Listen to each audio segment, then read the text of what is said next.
to be tuned in today to it's our third WSSAAA Wednesday now.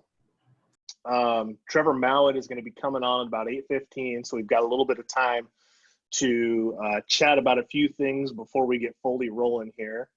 My name is Cole Canyer. I'm the athletic director at Ellensburg High School. I'm assistant principal as well, and I was the 2020 WSSAAA Conference Chair, and I will also be the 2021 WSSAAA Conference Chair. And this WSSAAA Wednesday idea was born pretty much from having to cancel our WSSAAA conference. And BJ approached me and said, "Hey, would you be interested in doing something like this via Zoom?" And we have done now. This is be our third session. Our first two, we had three-dimensional coaching as our first session. We had Betsy Butterick last week, who provided some outstanding resources for both ADs and coaches. And then, like I said, we are excited today to have Trevor Moawad come on. And we're going to continue doing this, you guys, through the month of May. I'm guessing, I don't know for sure, we haven't looked into June yet, but with the cancellation of school, we figured why not try and keep this thing going. And as long as we can continue to find quality speakers and quality topics to present on, we want to keep this thing rolling. This far into the process, we only have, well, as far as I don't know if BJ has secured any, but we have 2 speakers for the month of May that are currently scheduled. So if you guys know of anybody or have somebody or some topic that you want addressed and you have somebody who might be able to speak on that topic, please don't hesitate to reach out in the Q&A or in the chat room, or shoot us an email at either time that you guys come up with your ideas, because we would love to continue to make this thing happen and get more and more participants on board as we get rolling. Next week and the following week, we have presentations from WI staff members. Next week, though the schedule we originally sent out had BJ going next week with the Women in Sport presentation. Next week, Mick Hoffman's going to present essentially a State of the Association address and talk about the last month and the situations that have impacted the association and our schools, obviously, and the decision making that he's had to go through. I'm excited to hear from Mick and kind of give him an opportunity to share with us what what his last month really has been like as leader of the WIA. So, and then BJ, and we're also going to talk about amendments and eligibility and things like that. BJ, you might be able to touch a little bit more on what those next 2 weeks look like. Sure, Cole. Yeah, next week, Mick's going to talk for the first 30 minutes or so with some Q&A, and then our staff will be available and we'll go through the amendments over the next 2-week process. So next week will be amendments 1 through 6, and then 17 through 23. The following week, I'll do a short presentation on our women in sport leadership efforts that we're making, and then I will kind of lead a discussion on amendments 7 through 16. I'm taking the 7 through 16 because they're really eligibility related, or the section of the handbook, section 18, that Justin and I oversee. So Mick will do 1 through 6, 17 through 23, and then I will do 7 through 16. Perfect. So if you guys have eligibility concerns, questions, situations that you want to address, think about those scenarios, as well as any questions that come up with the amendments. If the voting hasn't already started, it will be starting soon. And if your districts haven't already addressed it with you guys, I would talk to your district director as well to make sure that the communication is going out. So May 6th will be our first May WSSAAA Wednesday, and we're fortunate. I think we've got Quick Cooper on the line to present to us flipping the script, which is a great topic in the current scenario that we have. We'll also have Dr. Ken Briggs, who has been a huge mentor of mine and presented our last 2 WSSAAA conferences, on board. He's going to talk about finding joy in the job while getting kicked in the teeth. That's been a topic I've asked him for advice on quite a few times. So we're excited to have that on board too. But like I said, if you guys have any suggestions or speakers you want to see, please don't hesitate to reach out and make it happen. So don't hesitate to use the chat bar as well if anybody has topics or thoughts for us on that. the last thing that I want to talk about, I don't have 15 minutes worth of stuff for time to kill, but I think a lot of feedback BJ and I have talked about that she has gotten and I have gotten is once these presentations are over, you guys, we get to stick around and ask questions of each other, of the WI staff, and that has been pretty valuable in terms of, you know, getting a quick answer or at least start a conversation regarding a topic that you know, you might have questions about. I know the last couple of weeks we've had a lot of questions go around about specifically from my end about coach pay and how people are handling spring coach pay. Last week we talked a little bit about the outlook for summer activities and fall sports impact. And so if you haven't already viewed those videos, you can view them both on the WSSAAA website and the WIA website. There's links on both of those at both of those locations. But yeah, the after time is equally, if not more valuable than the time we have listening to the presenters talk. So I'd BJ, also anything else chime to add? in and let people know that I don't know if Dave Ticker's on here, but he has set it up that through 24/7, there's some clock hours available for viewing and participating in these. So if that's something that you're looking towards, I think you could look at that for an opportunity. Dick, if you're on, would love for you to talk just a little bit about that and talk about Todd's process and stuff. Yeah, last week I sent out that process. I can send it out again to everybody if they didn't get it.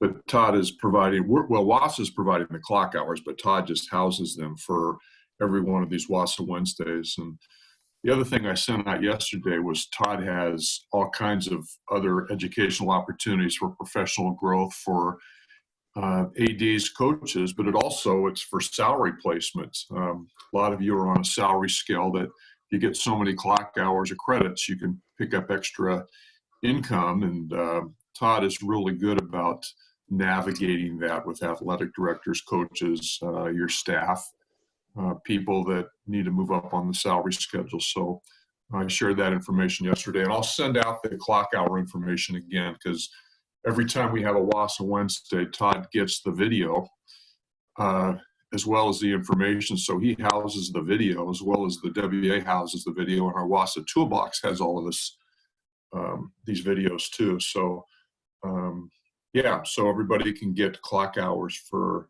every WASA Wednesday, and then more. If you're interested, just go on Todd's website, or you can email me, or I'll put you in touch with Todd. Awesome, thank you.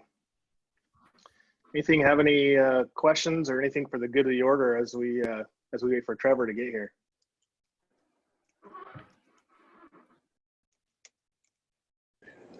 Hey, Cole, this is Rick O'Leary, Lake Washington High School. I just had a question for the group about the Light the Night activity that people are doing on Friday nights, turning their stadium lights on. Wondering how well that's gone for people that have done it and what problems have arisen, i.e., have you had kids congregating at school and ignoring the social distancing rules on that? So I'd appreciate any feedback that people could give. Thanks, Rick. I'll go ahead and start. We did it last Friday, and we've got a pretty solid setup in terms of cars being able to park. And so we had just a line of cars sitting there looking at our football field. They were blasting music. They were honking their horns. It was a good time. It was good to see kids from across the fence, but they did a good job of staying apart, with the exception of just one. There was one group of kids that was with a mom that clearly didn't care about the social distancing aspect, but they were with a parent, and so didn't feel like it was my duty to tell them to get out of here. But the kids really enjoyed it. I'll tell you, we really enjoyed it. It was good seeing some of our students after not seeing them for a month, and so we really had a good time. One of my colleagues said that he had a couple kids come out onto the field and start running around, and he had to kind of shoo them off, but he had a little different setup than what we have. So I think it really depends on what your setup looks like. If you guys can have people drive right by and honk, or if you can have them park in a certain spot and still have viewing access to the field. I think that plays a big part. Yeah, this is Ken Van Sickle from University High School in Spokane. Can you guys hear me? Central Valley High School and University High School did it last Friday as well. And one thing we did that our superintendent wanted, he actually had us block off our parking lots, didn't want kids to congregate, lose that social distancing, that type of thing. So we just had students drive by, honk their horns, wave. It was very successful. Central Valley had just a ton of kids come by, honking their horns constantly for about 20 minutes. So it worked great for us, but we did decide to block off our parking lots. We asked kids to drive safely. We just didn't want kids congregating and thinking it was a party type atmosphere and getting out of cars and doing that. I know we could ask them to stay in cars. I know that's what Freeman did. I think it worked great for them. But we just blocked off parking lot, had them drive by, and it was great. And the kids and parents were very appreciative. I'm Scott from Sultan.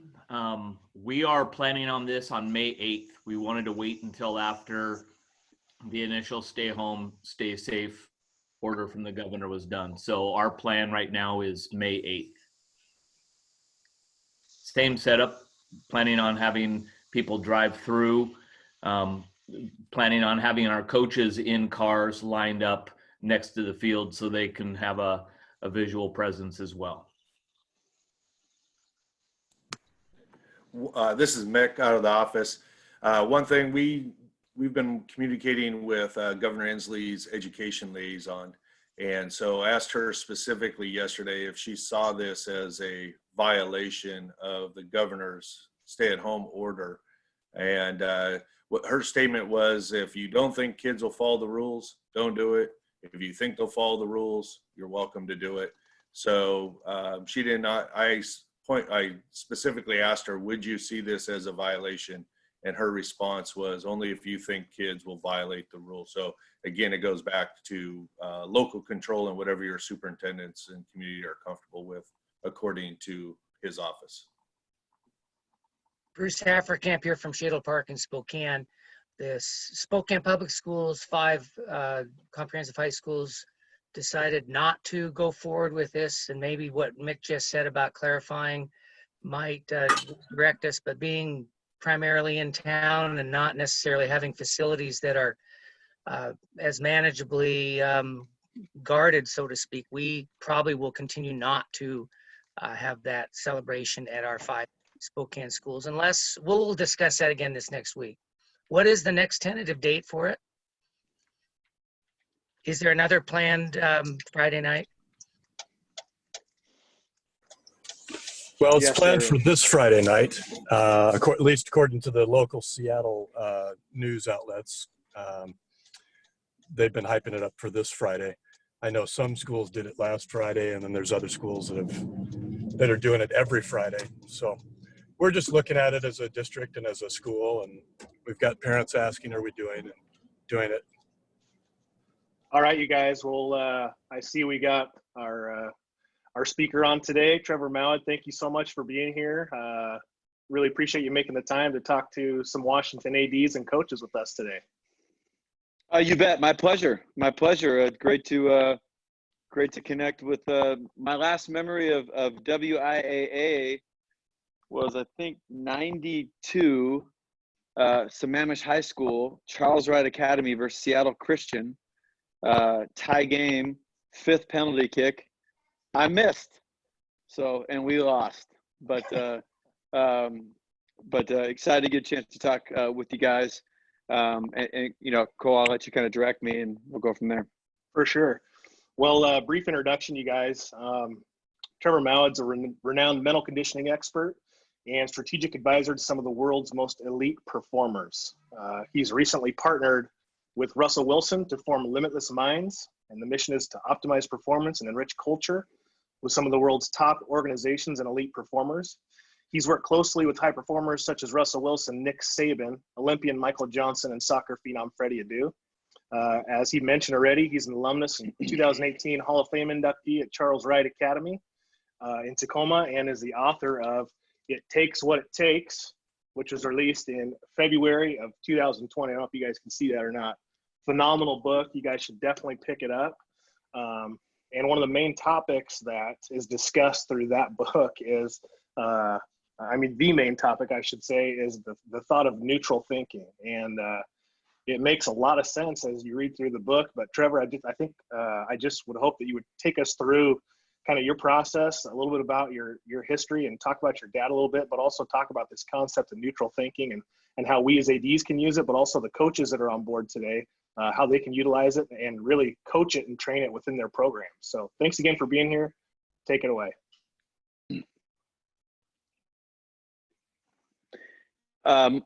Pleasure. First of all, I'm a fourth generation educator and teacher. So I spent 4 years teaching, 2 years in a unified school district and 2 years out in South Florida. My dad was a teacher, his dad was a teacher, and when they first immigrated here. But just to give some context, I was raised in Lakewood, Washington, which is, between kind of Tacoma and Steilacoom. We are our own town, but I grew up more or less in Tacoma. My dad is in the Hall of Fame as a coach at Central Kitsap and Clover Park High School. He won a state championship at Central Kitsap down there by Port Orchard. And he was a teacher coach for 12 years. And then a bunch of former coaches got together and formed a company in the early to mid 70s called the Pacific Institute. My dad was with Ron Medved, Jack Fitterer, Lou Tice, all those guys. They were football coaches mainly. My dad was a basketball coach, and sort of got into this field of maximizing the human asset and the idea that however you're born psychologically, just like any other part of the body, it can be trained and developed. So I was born in the mid 70s, so I was stuck with this stuff. I got a seminar every night at dinner. And it was definitely a fascinating way to grow up. But when I got to college down in Los Angeles, I was a two-sport athlete, basketball and soccer at a small school called Occidental College. My second year, I was diagnosed with cancer. I had to drop out of school. And then the whole idea of thinking, became totally different to me. I didn't know that if positive thinking would work, but I knew that negative thinking was, and I really leaned heavily on my brain and my mind. Cancer, you're no sicker the day after diagnosis than you are the day before, but man, you feel a lot different. So everything my dad had taught became crystallized, that my mind was an important asset. So I take great pride. I lived, 17 years in Washington State, and then half my life in the South. I was the director of training at a massive high school called IMG Academy in Bradenton, Florida.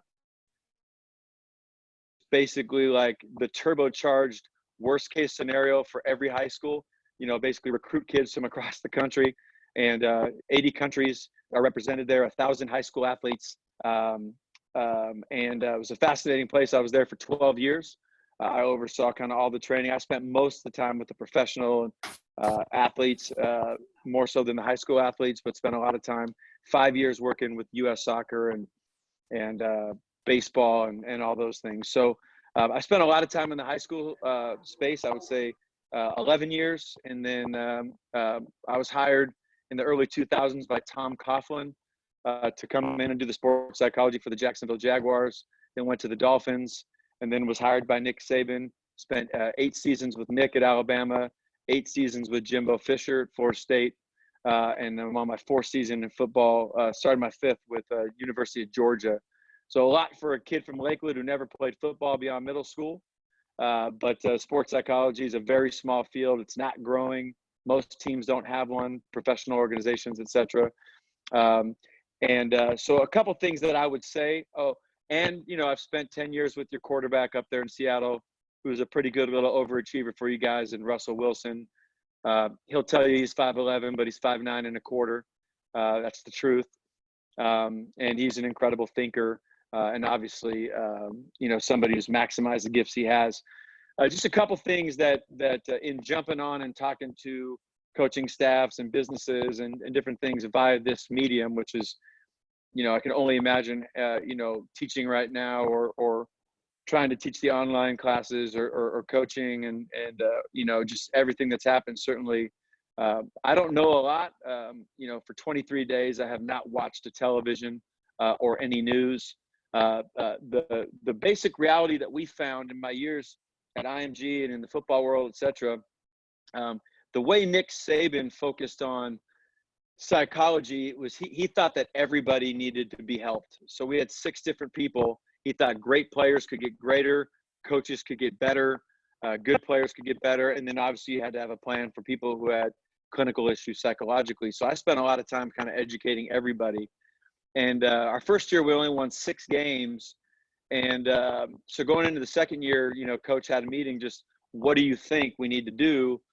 And, I said we have to do more than, 7 or 8. Like we need to build a class to teach in the summer to give our kids the fundamentals of thinking. And actually, I contracted the Pacific Institute out of Seattle to run a program called PX2. It wasn't perfect. And I couldn't go to Tuscaloosa every week, but it gave us some basic education. And over the course of developing, a couple of things we learned that I think might be relevant for you. All the data around being positive or meditating or mindfulness you just can't prove it. It's inconclusive. But all the data around negativity and negative thinking is anywhere between 83 and 100% true, from the Mayo Clinic to the Cleveland Clinic. We know that negative thinking will affect an organization, a team, a school, a culture, certainly an individual, negatively. We can't prove that positive thinking will affect someone positively, but we know that negative thinking will affect it negatively. So in terms of efficiency, with the minimal hours in a college week that you have time to influence your players, we wanted to focus on the things that made the most sense to all of our players. Now in the Southeast, 85% of our players come from single parent homes, and about 60% of our players come from families below the poverty line. So we didn't have an active audience looking for self-help.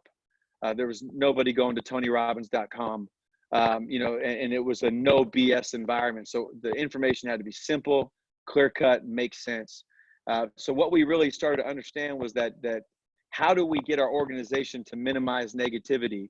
First thing we found out was language is the #1 carrier of negativity. So when I say something out loud, it's 10 times more powerful than if I think it in my head. So the thoughts in my head, the doubts, the concern, they're not as powerful as anywhere near as powerful as if I say them. And if it's a negative thought, if it's a negative word, if it's a negative statement, it's a multiple of 4 to 7 times more powerful than if it's positive. So what we know about negativity is it's not even close how much stronger it is than.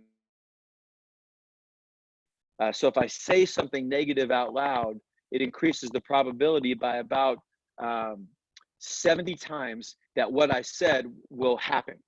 And we found all sorts of data from Bill Buckner in the '86 World Series saying, the worst thing that could happen is to let the game-winning run score on a ground ball through my legs to cost us the World Series.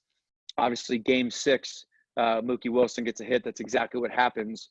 And there's so much data in and around, that type of thing. Pistol Pete Maravich said, at 26, I don't want to play 10 years of pro basketball and die at the age of 40 of a heart attack. Plays 10 years of basketball, dies at the age 40 of a heart attack. There's so much data. So what we did our first year was said, what if we could just get our players to not say stupid things out loud?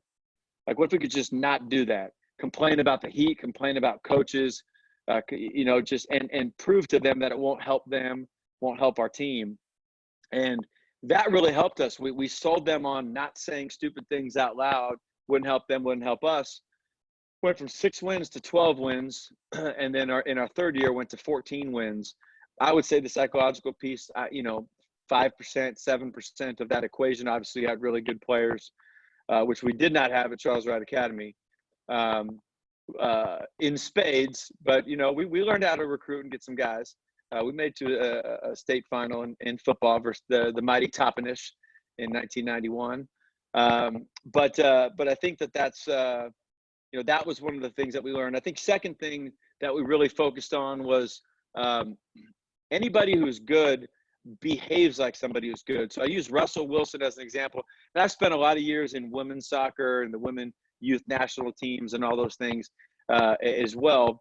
But when I first met Russ, and I was working for Florida State when he beat us at NC State.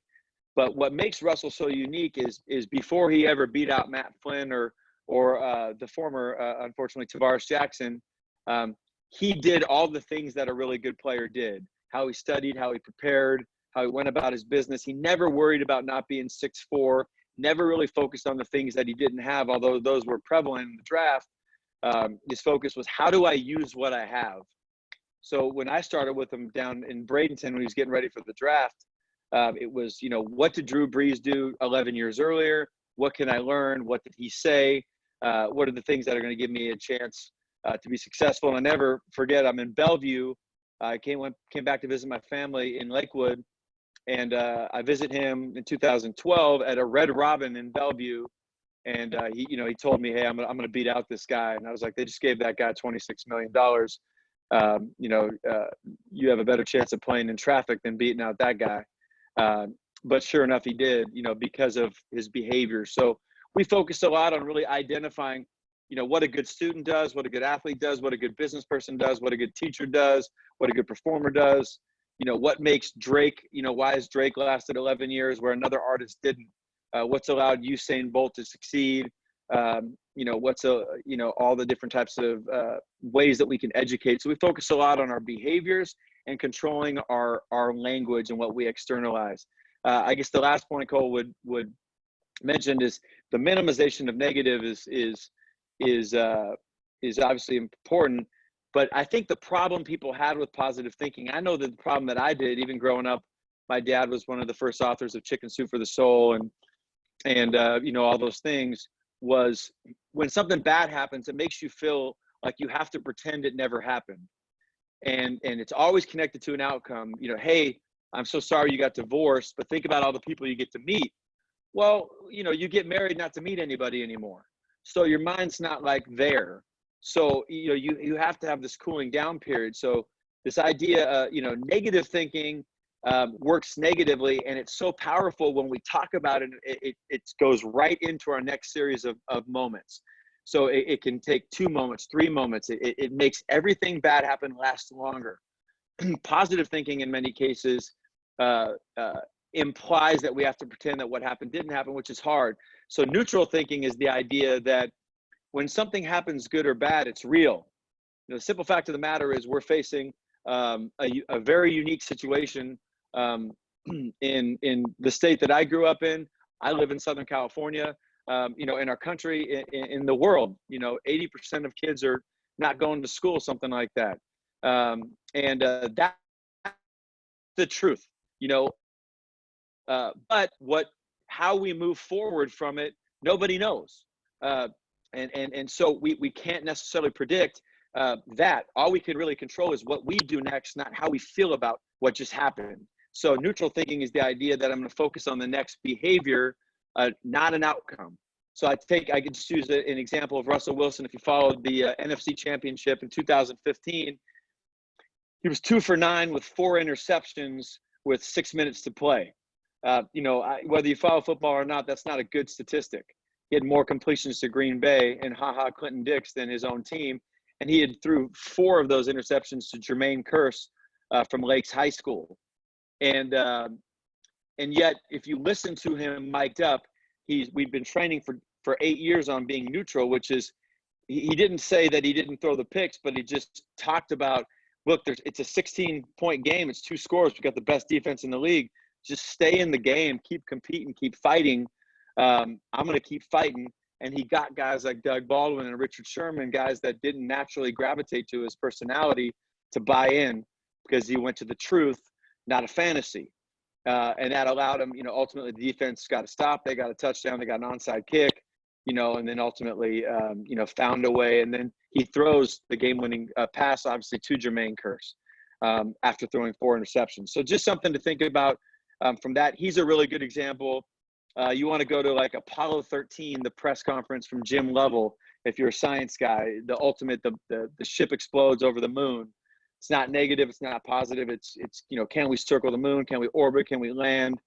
And I think as an athletic director, as a coach, as a teacher, right now, you really want to go, I know working for the LA Clippers, what we're trying to do is really just find out like, what's the truth and really minimize our negativity intake. My last point would be, while what we say out loud can affect us, a secondary point that really drives negativity is what we internalize, what we watch, what we listen to, who we talk to. You guys are in positions where you're going to have to be informed. You're going to have to know what's going on.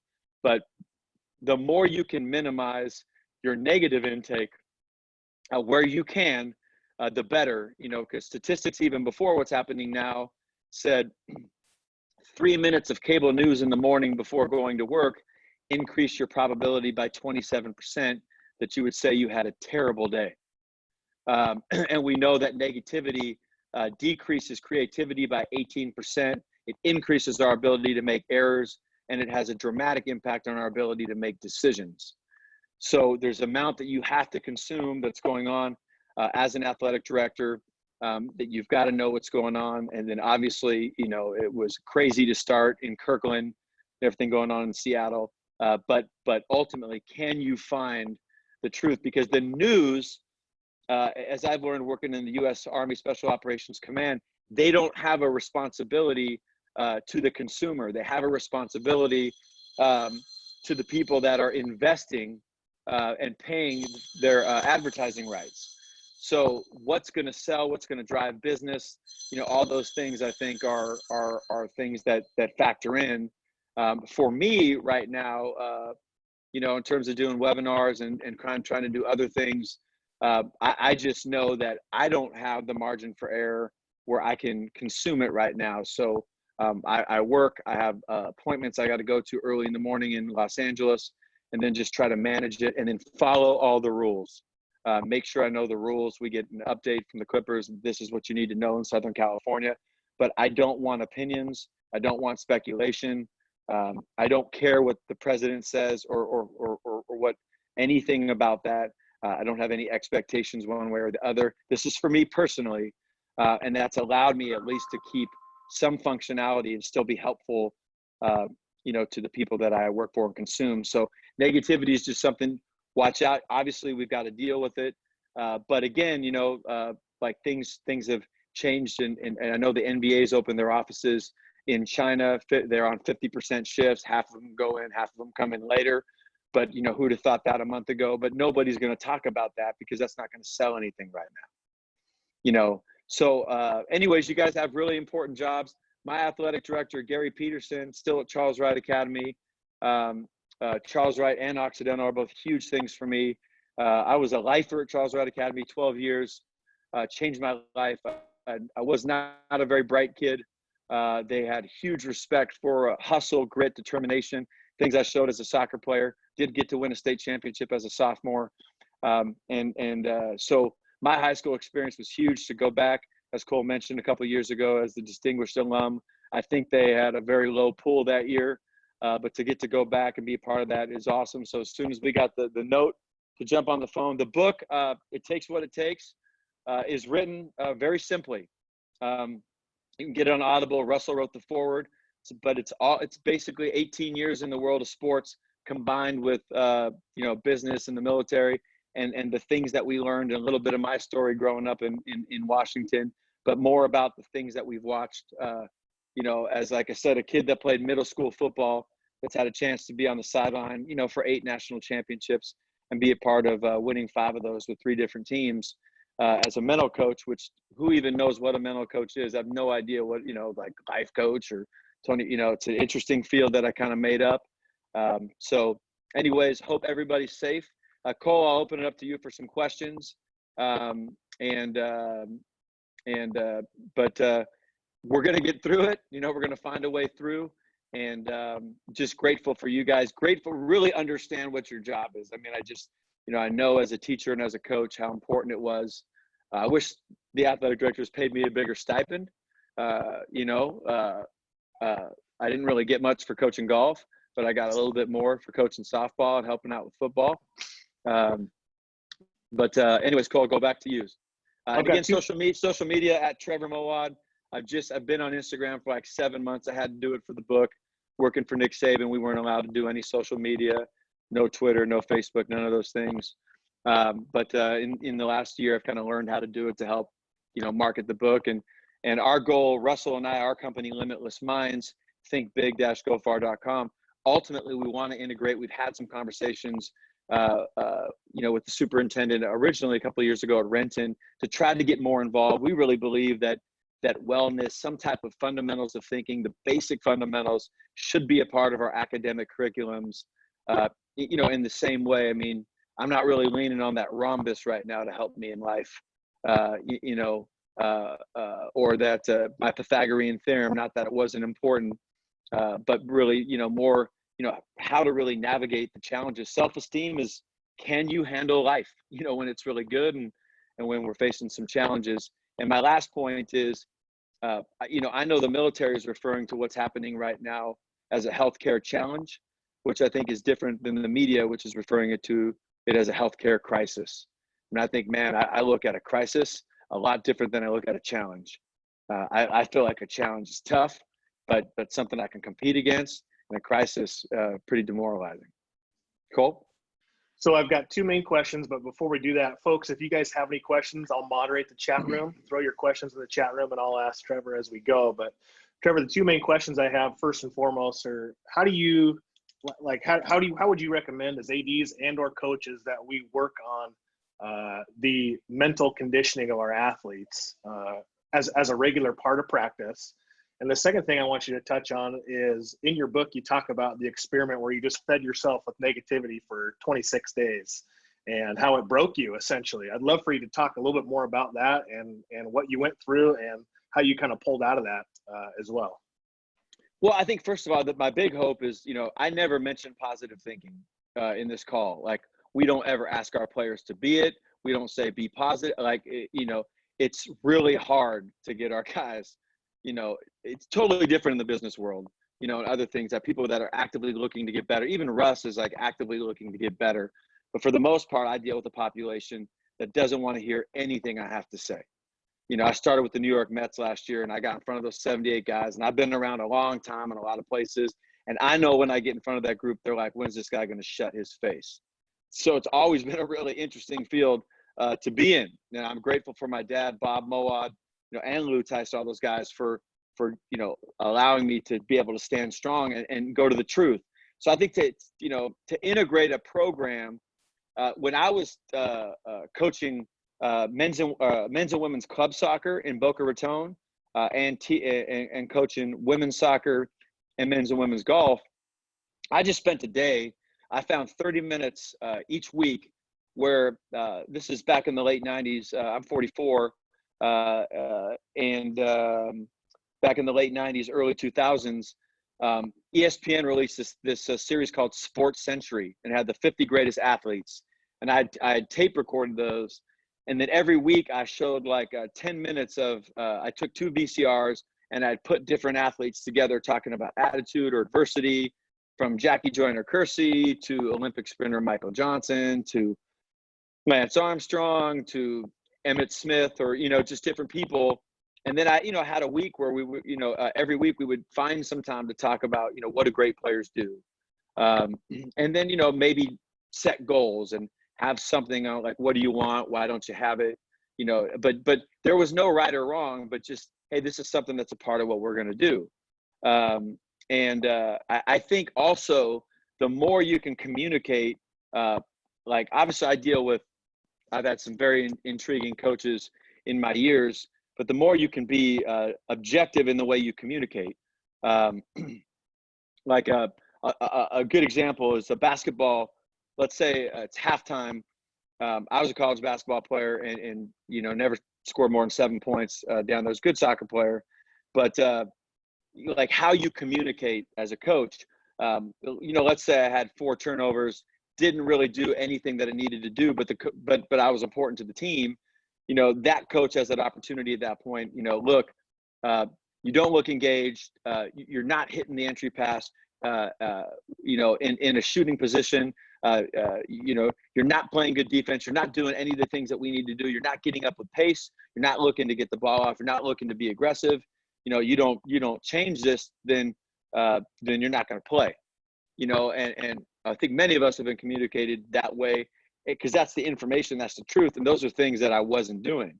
And so you can't know. But what we really focused on is communicating more objectively. Like, look, you're the point guard. You need to get the ball up with pace. You need to be aggressive. You need to hit the shooter, in his shooting hand, put him in a position to win. You need to play better defense. You need to force him to the baseline. You need to stay engaged. You don't do those things, then you're going to find your ass sitting next to me.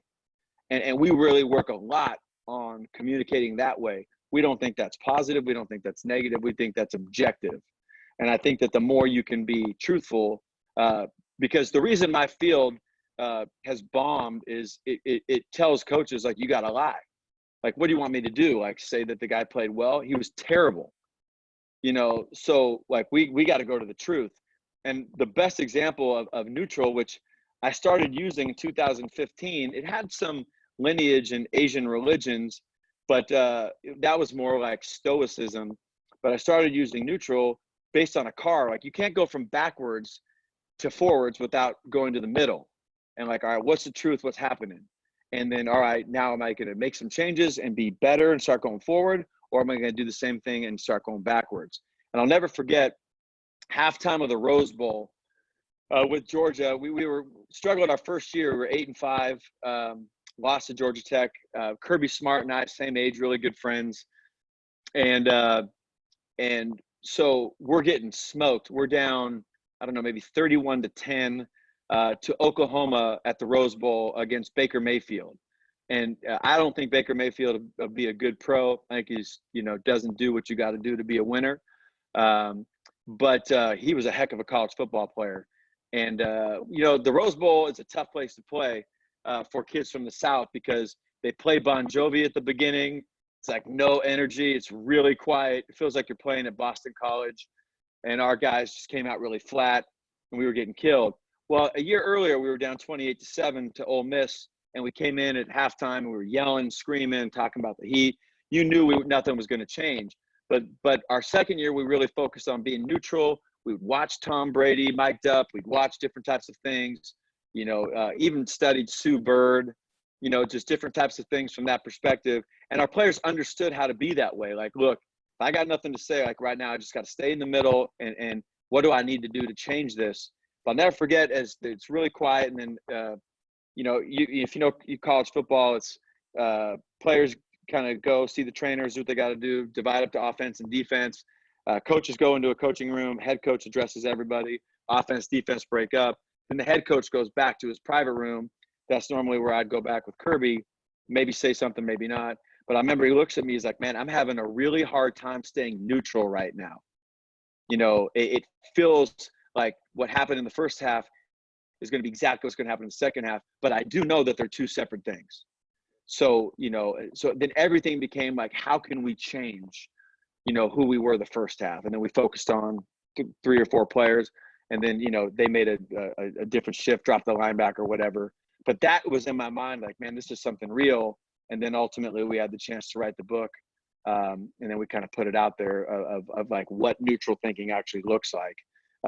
It's just really process-oriented language and thinking. So I just think you integrate it. There is no right way, Cole. You just try to do something. I don't think there's great programs out there. I mean, I'm sure there are some things that you can get and you can buy. I hope our book creates some ubiquity and puts something that people can put out there. It's a starting point, but anything will work. You just got to try to do something where you can, if you can find the 30 minutes. And how about talking about your experience of feeding yourself negatively? Yeah, I just, I had just unfortunately come through a divorce, and I was in a tough spot psychologically, and a lot of things going on. And a buddy of mine from the CO community had kind of challenged me to, while I was facing adversity, battle test this theory about the power of outside negativity, bringing it in, also versus language. So I could monitor my language, but how could I handle bringing outside language in? So the book talks about it. I did about 4 hours a day. I did about 90 minutes of news that I listened to nonstop of a station that I did not like an hour of Megadeth and then I did an hour of new country music, which I knew as much as I spent the time in the South, I knew that would kill me psychologically coming off a divorce. I was always raised, I was never allowed to say can't. We weren't allowed to listen to country music, wasn't allowed to watch the nightly news. My house, I knew that I love country music, but it's not good for you, truthfully. And a lot of those guys are my buddies. And so I folded after 26 days. We had a really monitoring process and text messages. And if you believe, the text messages I sent in the last week, I was just crazy. I can only imagine the people right now that are watching 10 hours or 12 hours, when you could probably get away with, just getting the critical facts. And beyond Russ, who are some of the most neutral speaking or neutral minded athletes that you've been around? I mean, I think a lot of times if you YouTube's so great, if you go to anybody that's good at anything, I mean, the people that are on this, to get to be an athletic director is not an easy job. I mean, you have a lot of really successful people that haven't got here by accident. So I think whether we planned it or not, I think that there's a lot of people, that are really good at being objective and staying neutral. We scour the mic'd up in all the sports, the mic'd up for football, the NBA, the WNBA, Major League Baseball, US soccer, women's soccer, English Premier League. I mean, just all the things. And then you start to disseminate, many of the best coaches and the best players, know how to navigate challenges by going to the truth, but not giving them more power than they deserve. and look, this is a insane time, and it's certainly very, very unique. So I don't have any answers. What I can just tell you is we know, based upon all the data we've studied, and then the anecdotal data in football, that less negative is a lot more powerful for us than trying to be more positive. Anybody else have any questions for Trevor? Feel free to jump on.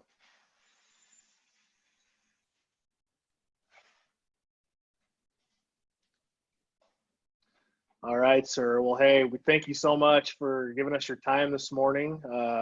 Any parting words of wisdom that you want to share with the group? Hey, go Terriers, right?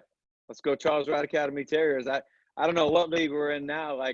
It's crazy when I went back there, because we were single A, but we played Stillicum, Chimacum, Eatonville, North Mason, and all those schools are totally different leagues now. And I think Charles Wright, is still A, but just seems to be in a totally different. Maybe still plays Bellevue Christian, some of those, but anyways, I have a tremendous amount of respect, not just as a 4-year teacher, but just being raised in a family. My mom taught special education at Custard Elementary School, also in Lakewood, for 18 years. So, if there's anything I can do to help, reach out on social media. I'll do the best that I can. And as I gear myself up for some good Netflix today, as we're watching Sunderland Till I Die, a cool little show on that. So thanks, guys. Cole, thank you. If there's anything I can do, thanks for everything you're doing. Stay neutral, do the best that you can to navigate. We are going to find a way through this. There's no question. Sounds good. Thank you so much. Thanks, guys. Take care. All right, WIA staff. Anything that you guys feel the need to address right now, and or coaches, ADs? Any questions for discussion among the group?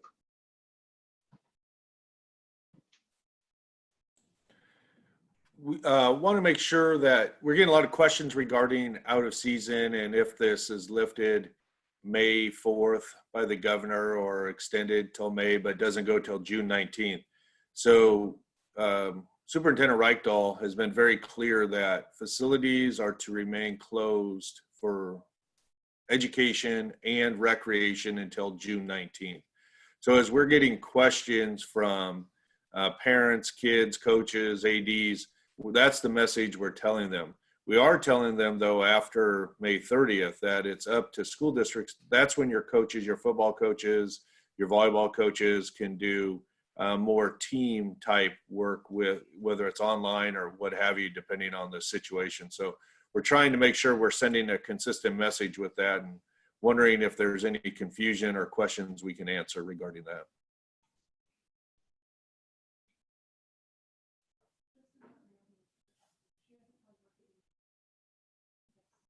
Yeah, Mick, I think it would be good to have some further direction beyond just saying that districts can make that decision, because I think we'll see some inequities around the state on that. Some districts will keep things locked down pretty tight. So if it's possible, some more direction from the WIA on what those 3 weeks look like for us would be great, whether it's virtual coaching only or what that direction looks like. That would be, I think that would be awesome.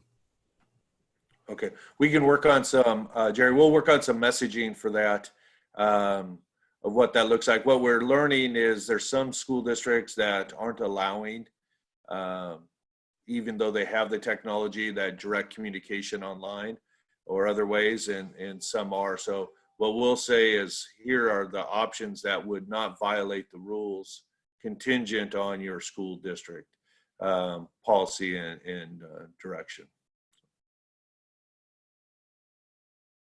Mick, are you plugged into the chat room? Yeah, let's see the dates. So May 30th, I think, was our last scheduled state championship. So basically our out of season or summertime would come May 31st. And again, that gives the opportunity for fall and winter coaches to have that open interaction with kids. The directive from OSPI and Inslee is June 19th. That all school facilities should be closed to education and recreation. They included in there. So I've talked with them a few times, and this is definitely, you know, even if it's my understanding is from Reichdahl is, even if it is an outside group wanting to use your facilities, a Legion baseball team, a traveling softball team, or something like that, that our facilities are to be closed. As the ed liaison from Inslee's office stated, the whole intent is not to have large groups of kids getting together, is the purpose for the line up with the school closure of June 19th. Another one from Rob Archer. After May 30th, can teams get together? So not knowing so if it's a fall or winter team, they could get together via Zoom or what have you, depending on what the governor does with the stay-at-home order after May 4th would depend on whether that could be done in person or small groups. So it's a little bit tricky to answer. As far as WI rules, yes, they can get together virtually, what have you, dependent on what the governor's allowing us to do across the state individually. Anybody heard about summer cheer, football, and volleyball camps? Cindy was working on some virtual tryouts, so she might have some information on that. Steve Bridge, you're on here. I'd love for you to chime in and talk about your reconditioning stuff based on your comment there.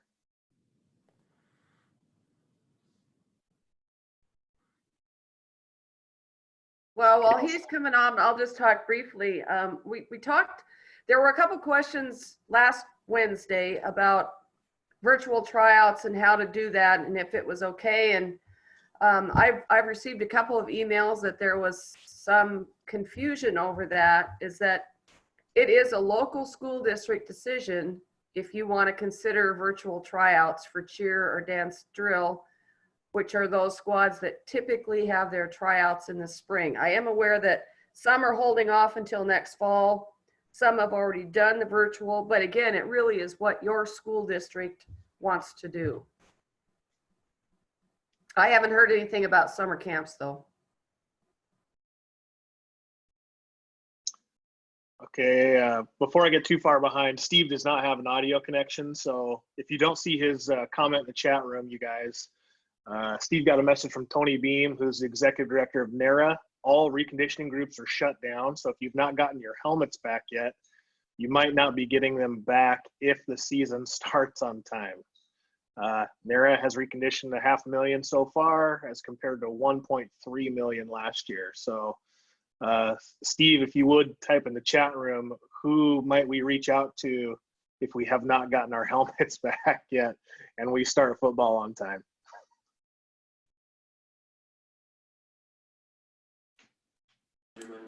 Cole, I see a couple other questions on here. One about coming from Dave about attending a camp in another state after May 30th.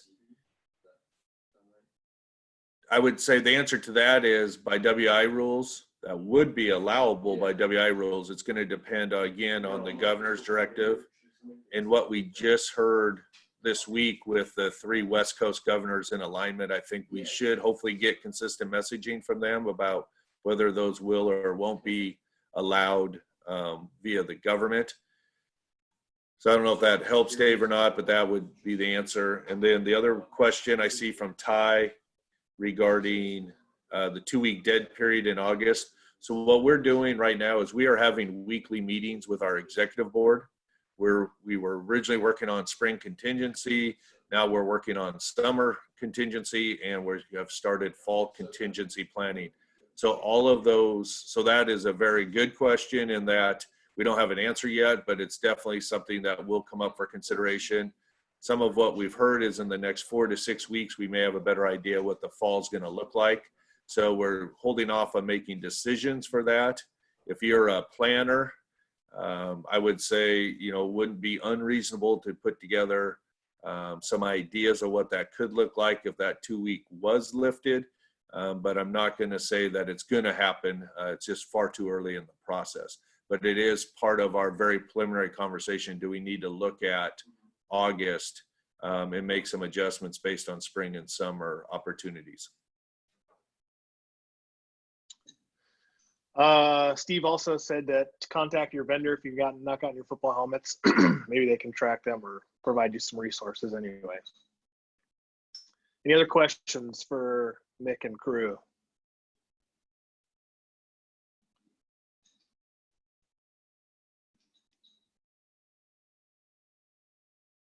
Any other questions? I'd be happy to chime in and just let people know. I get quite a few questions just around student eligibility and how that's going to be impacted on COVID-19. And, you know, we are working on a document that I would think in the next, maybe 10 days or so, we'll be ready to get out to membership. It's also some things that I'll be prepared to talk about next week. So if you have some eligibility questions that might be specifically related to this, feel free to send them my way because I could be prepared to answer them next week and make sure we are addressing it in our documentation we're putting together.